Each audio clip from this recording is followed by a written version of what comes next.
दर्शकों, ये तो हम सभी जानते हैं कि हिंदू पुराणों के अनुसार कालखंड यानी समय को 4 युगों में बांटा गया है, जिन्हें सतयुग, त्रेता युग, द्वापर युग और कलयुग के नाम से जाना जाता है। हिंदू पुराणों में यह भी व्याख्यान मिलता है कि जब किसी कालखंड में उस समय की परिस्थिति और मानकों के अनुसार धर्म का लोप होने लगता है, उस समय भगवान श्री हरि अवतरित होकर अधर्मियों का नाश करते हैं और फिर तीनों लोकों में धर्म की पुनर्स्थापना करते हैं।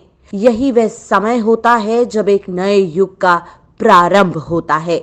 लेकिन मित्रों, क्या आप ये जानते हैं कि इन चारों युगों की शुरुआत कैसे हुई और अंत होगा तो कैसे होगा? जानेंगे इन्हीं सवालों के जवाब आज के इस वीडियो में। नमस्कार दोस्तों, स्वागत है आपका अपने चैनल दिव्य दर्शन में। मित्रों, वैसे तो हिंदू धर्म शास्त्रों के अनुसार इन चारों युगों का कई बार पहले भी परिवर्तन हो चुका है, लेकिन ऐसा माना जाता है कि सृष्टि के आरंभ में सबसे पहला कालखंड यानी कि युग सतयुग था। सतयुग की कालावधि 4800 वर्ष अर्थात 17,28,000 मानव वर्ष मानी जाती है। मित्रों, ऐसा माना जाता है कि इस युग में मनुष्य की आयु 1,00,000 वर्ष के करीब होती थी। साथ ही सतयुग में मनुष्य की लंबाई भी आज की तुलना में काफी अधिक होती थी। इस युग में पाप की मात्रा 0% थी, जबकि इस युग में पुण्य की मात्रा 100% थी। फिर भी इस युग में श्री हरि मत्स्य, कुर्मा, वराह, नरसिंह रूप में अवतरित हुए। अब यहाँ सवाल ये उठता है कि जब सतयुग में पाप ही नहीं था तो श्री हरि ने इन रूपों में अवतार क्यों लिया? तो मित्रों, आपको बता दें कि जब परमपिता ब्रह्मा ने इस सृष्टि की रचना की थी तो उस समय देवों, मनुष्य, नागों, गंधर्व आदि के साथ साथ दैत्यों की भी उत्पत्ति की थी, ताकि सृष्टि का संतुलन बना रहे। और इसी संतुलन को बनाए रखने के लिए सतयुग में श्री हरि शंखासुर, हिरण्याक्ष, हिरण्यकश्यपु का वध करने के लिए विभिन्न अवतारों में अवतरित हुए। हिंदू धर्म ग्रंथों की माने तो क्योंकि उस समय मनुष्य अपने विकास की ओर अग्रसर बढ़ रहा था, अर्थात मनुष्य जानवरों से विकसित होता होता धीरे धीरे अपने वास्तविक रूप में आ रहा था।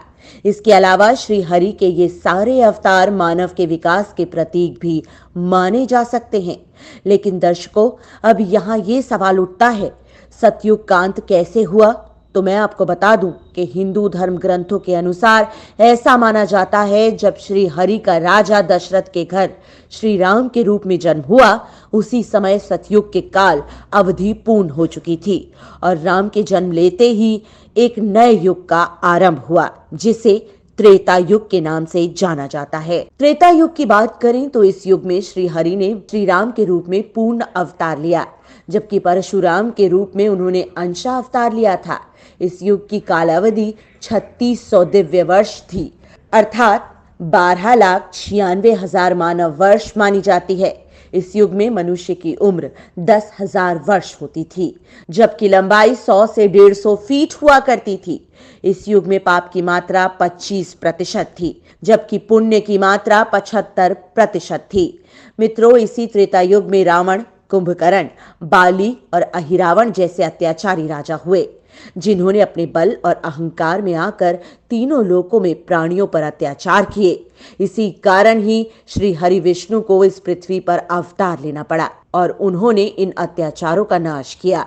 श्री राम के रावण वध करने और अयोध्या वापस लौटने के बाद वो कई सालों तक अयोध्या पर शासन करते रहे और फिर कुछ सालों बाद उन्होंने भी अपना देह त्याग दिया।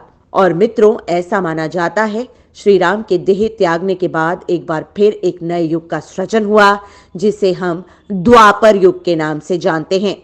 द्वापर युग में श्री हरि ने कृष्ण रूप में जन्म लिया। इस युग की कालावधि 2400 दिव्य वर्ष अर्थात 8,84,000 मानव वर्ष मानी जाती है। इस युग में मनुष्यों की आयु 1,000 वर्ष हुआ करती थी। इस युग में पाप की मात्रा 50% हुआ करती थी। द्वापर युग को युद्ध का युग भी कहा जाता है, क्योंकि इस युग में धर्म के लिए कई युद्ध हुए। चारों ओर अधर्म अपना पांव तेजी से पसारने लगा था। तब भगवान श्री कृष्ण ने पापियों का एक एक करके नाश करना शुरू किया। जब महाभारत युद्ध के पश्चात सभी अधर्म का नाश हो गया, तब युधिष्ठिर को हस्तिनापुर का राजा घोषित किया गया। जिस समय युधिष्ठिर का राज तिलक हो रहा था, उसी समय गांधारी वहां पहुंची और उसने अपने सभी पुत्रों की मृत्यु का जिम्मेदार मानते हुए भगवान श्री कृष्ण को ही श्राप दे दिया। गांधारी ने भगवान श्री कृष्ण को श्राप देते हुए कहा कि कृष्ण, जिस तरह तुमने मेरे कुल का नाश किया है, उसी तरह तुम्हारे भी कुल का नाश होगा। उसके बाद पांडवों ने 36 साल तक हस्तिनापुर पर राज किया। फिर गांधारी के दिए श्राप के कारण भगवान श्री कृष्ण की द्वारका नगरी दिन प्रतिदिन बिगड़ने लगी। द्वारकावासी मदिरा पीकर आपस में ही लड़ने लगे और एक दूसरे को मारने लगे। अंत में हालात इतने बिगड़ गए कि पूरा यादव वंश ही खत्म हो गया।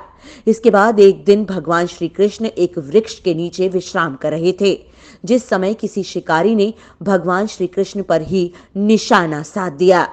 क्योंकि भगवान ने मृत्यु लोक में जन्म लिया था, इसीलिए इस मनुष्य रूपी शरीर से उन्हें एक न एक दिन दूर होना ही था। अतः भगवान श्री कृष्ण ने अपना देह त्याग दिया और बैकुंठ धाम चले गए। उधर जब इस बात की सूचना युधिष्ठिर को मिली तो उनको भी समझ आ गया कि उनके भी जीवन का उद्देश्य भी समाप्त हो चुका है। द्वापर युग इस समय अपनी समाप्ति की ओर था और कलयुग का प्रारंभ होने वाला था। इसी बात को ध्यान में रखते हुए युधिष्ठिर ने हस्तिनापुर का राजपाट परीक्षित को दे दिया तथा खुद चारों भाइयों, जो द्रौपदी के साथ हिमालय की ओर अपनी अंतिम यात्रा के लिए निकल पड़े। फिर पांडवों के हस्तिनापुर से निकलते ही कलयुग का आरंभ हो गया।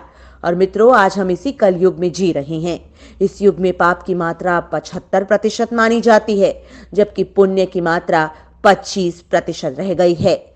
मित्रों, आपको ये भी बता दें कि अभी कलयुग का प्रथम चरण चल रहा है और ऐसा माना जाता है कि कलयुग का प्रारंभ 3102 ईसा पूर्व से हुआ था।